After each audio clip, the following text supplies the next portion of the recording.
What's up mga paps? Ayan, magandang hapon, no? Araw ng Wednesday yun. So ngayon lang tayo magbablog ulit, no? Ayan, maraming salamat po.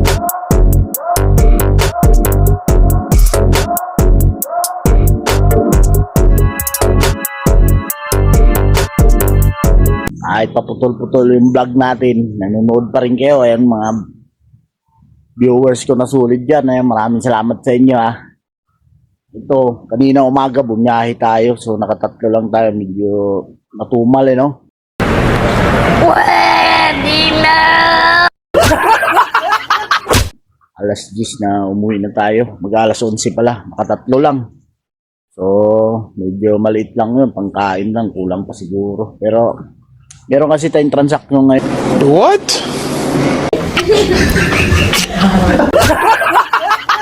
Ngayon yung scrap at paano sa sideline tayo sa scrap. Kasi meron dito sa akin nagbabagsak ng mga container yung kulay black. Hiding yata ito. Ayan. Tapos tinanggap ko ulit kahit wala na tayo sa junk shop, Kaya nagpalit na nga tayong pangalan, dati Kabasura. Ngayon wala na tayong junk shop kasi nga papakita ko sa inyo kung ano nangyari. Ginawa na ng mga court. So maganda rin naman, project kasi, tsaka hindi naman sa atin yung pwesto Kaya wala tayong magagawa, di ba? Pero sayang kasi kumikita talaga yung scrap dati. Nagkabasura pa ako. Pero okay lang, tuloy lang sa buhay yan. So ngayon naman, tingnan natin yung yung may nagbaba na kami, hindi ko lang nakuhanan, pero magbababa pa naman so kuhanan ko kung paano. Kahit paliwanag ko na rin sa inyo kung paano ang kalakaran ng scrap. So sideline lang naman to. Sideline muna tayo, pero pag maganda kasi may jackpot kasi dito minsan lang naman. Dito piso-piso lang tayo kasi Kuya, paano masabi? Sa totoo lang, yung itim na mga kalakal ngayon, iba, stop buying nga Pero ito, may kumukuha pa rin, yung binabagsakan ko talaga sila ang nagigiling nito. Kaya, hindi tayo mawawala ng kukuha nito. Kahit mag-stop buying iba, ito kasi ginigiling nila, binibenta. Nahalo naman sa mga ibang recycle lang to Nahalo to sa mga ibang produkto tulad ng batya, PVC. Yan, against the world. Ayan, nakikita nyo na, diba? Adabid-labi yan. So kahit piso lang tayo dyan, may pambigas na at saka ulam tayo dyan. Diba? So, may sounds pala dyan. So, dito tayo banda. Kaya lang So, ayan marami Ayan kung sino na yung kurso na dyan, kumuntak lang Ayan. Ito nasa 532 pa lang to, pero may darating pa. So, ayan sila magbagsak sa akin kaya, ayan, madami talaga yan. So, mamaya, pakita natin kung paano. Yung ganito kasi, ayan ginigiling na to. Ito, gamit na to. Ang laman nito, chlorine. Chlorine yan. Nagdi-deliver sila sa mga company, yung mga kasi di ba yung company required yung inaayos yung yung tubig.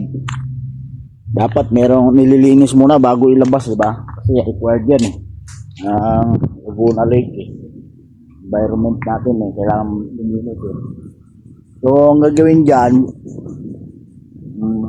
kaya ang kaporma may sound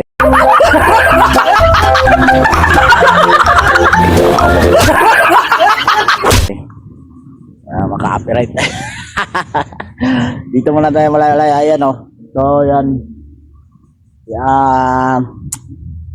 Beri sabi ko kanina.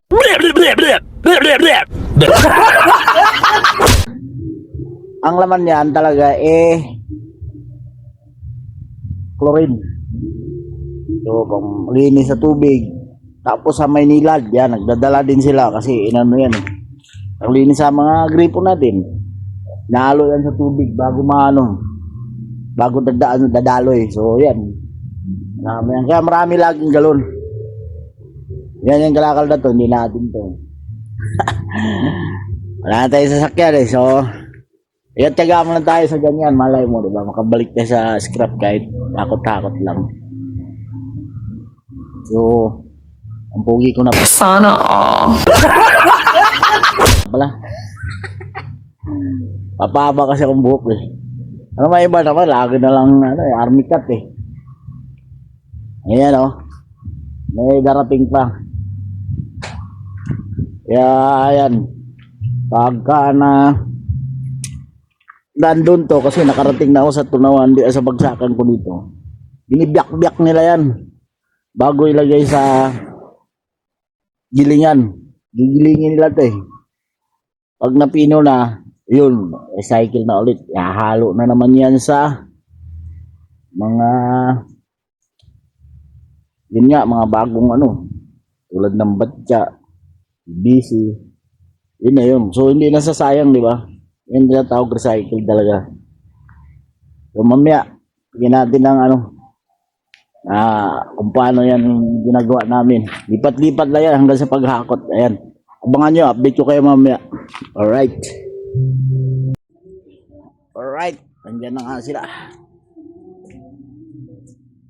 Dumating na naman ulit yung container, so natin hindi na lang siya.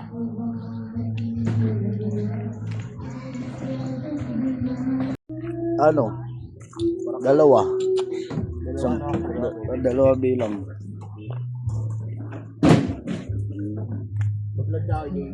yan yung container.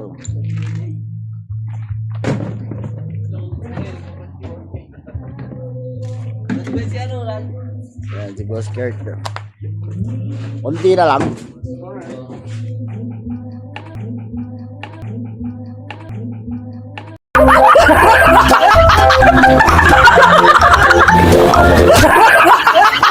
Di ba?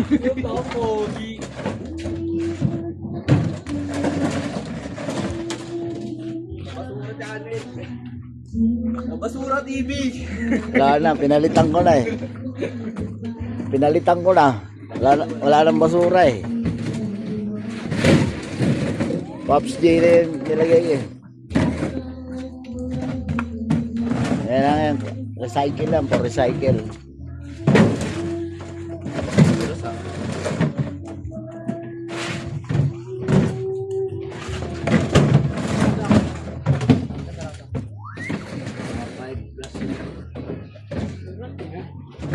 Yo, Boss Tony.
Yan, bukod kasi yan mga paps.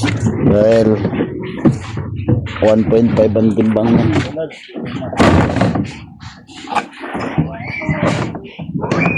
Ano? 6, 7, 8. Wala kay J drink na.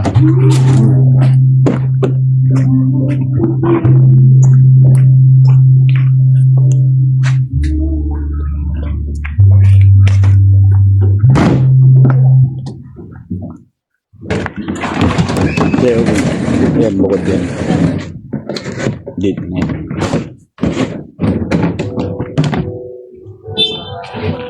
Two, three, four, five, six, seven, eight, nine. 5, 5,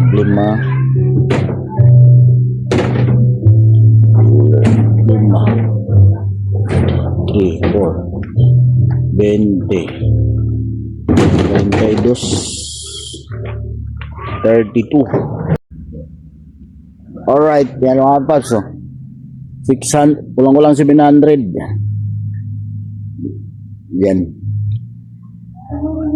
Pakarami niya. Di ba? So, kahit piso lang tayo, may 600 din tayo, di ba? Pag mataas din kasi ito, maganda rin. Kaya dapat kasi sa kalakal, kahit mababa tsaka kinukuha mo. Para pagdating ng mataas, ay parang babagsak, di ba? Kasi pagka, lilipat yan sila. Kailangan tuloy-tuloy ang kuha mo kahit mababa. Yan. Kailangan ganyan ang kalakal eh. Hindi pwedeng basta-basta na hindi mo kunin mo. Wala, lilipat sa'yo yung customer. Kailangan kunin mo na. Ganun lang yun. Di ba? Marami-rami niya. May 600. May pambigas niya, di ba? 692. 692 kung piso ko dyan. Di ba? Ganun lang kasimple ang buhay ng scrap. So bukas pick upin to. Pag mamaya kaya daw nila, so mamaya nila pick upin. So ganun lang kasimple yan. So ayan. Kuha na natin kung sino yung mag-pick up na. Ayan. So maraming salamat sa iyong panunood ha. Abangan nyo kung masusunod na video. Simple lang yung buhay scrapper yan. Pag may mga kontak ka na kaya lang. Sa ngayon bagsak kasi presyo. Pag asahan nyo sa mga scrap pagkatapos nyan, bagsak presyo talaga yan. Ayan.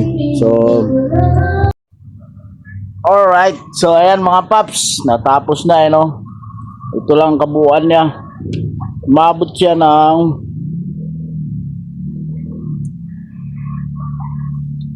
692 kilos. Kasi yung 80 ng piraso niyan, yung heavy yung na galon, makapal, 1.5 kilos ang isa nun. So ang kwentahan kasi diyan per kilo. So 80 times 1.5, 120 yun. So umabot siya ng 692. Ayan, di ba? Marami-rami na rin. Dati kasi libo talaga yan sila pag nagdaan. Alam mo pagkatapos na medyo matumal na yan Lahat naman ng kalakal, pagkatapos ng January, bagsak yan. So, ayan. Maging start ba? Ayan. So, ito. Pero na rin tayong pambigas dito. 690 to, di ba? Sa ako. Sana Putin lang nila yan, Goods na yun. Para ka na rin bumiyahe nun, di ba? Ano lang kasimple ang buhay. Sa kalakal kasi minsan may jackpot talaga. Kaya lang, sa ngayon kasi di tayo makaporma sa kalakal. Bagsak ang kalakal. Tapos, mga biyahe tayo kasi wala naman na tayong truck Maganda rin yung kalakal talaga. So, ayan. Panood nyo na kung paano ang diskarte sa kalakal. Dati, stress ako dyan. Nung mataas. Pero ngayon, piso lang. Sana nga, dagdagan kahit 50. O di may 1,000 tayo, di ba? So, goods na yun. Ayan, maraming salamat sa inyong panonood. Sana tuloy-tuloy kayong sumuporta sa aking channel para naman gumanda na ang views ng ating channel at kumita na nga tayo dyan, Maraming salamat, Punta sa Pure Gold. Ay, Pure Gold. Wala pa tayong benta na. Ayan. Punta si Sian Pure Gold. Sa Sian. Wala naman tayong pang Pure Gold. Ba! Hindi pa tayo nakabiyahe. So, alright. Maraming salamat muli. Maraming salamat sa inyo. Sa mga shoutout ko lang muna yung ninong ko nasa Saudi. Ayan, maraming salamat sa iyo. Saka si Jun nasa Canada, Lorenzo Yamsuan. Boss, ayan, sinoutout na kita. Maraming salamat sa panonood mo. At sa si RD Laranjo sa Silinog Island. Saka si Ron Maghanoy sa Montalban, shoutout sa iyo. At sino pa ba yung iba? Ang hirap talaga pag matanda na.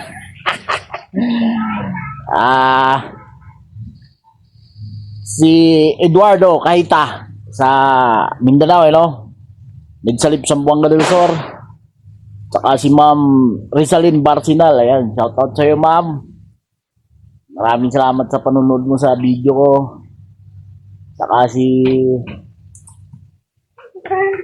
hirap ba pag tanda na, yung maalala di ba?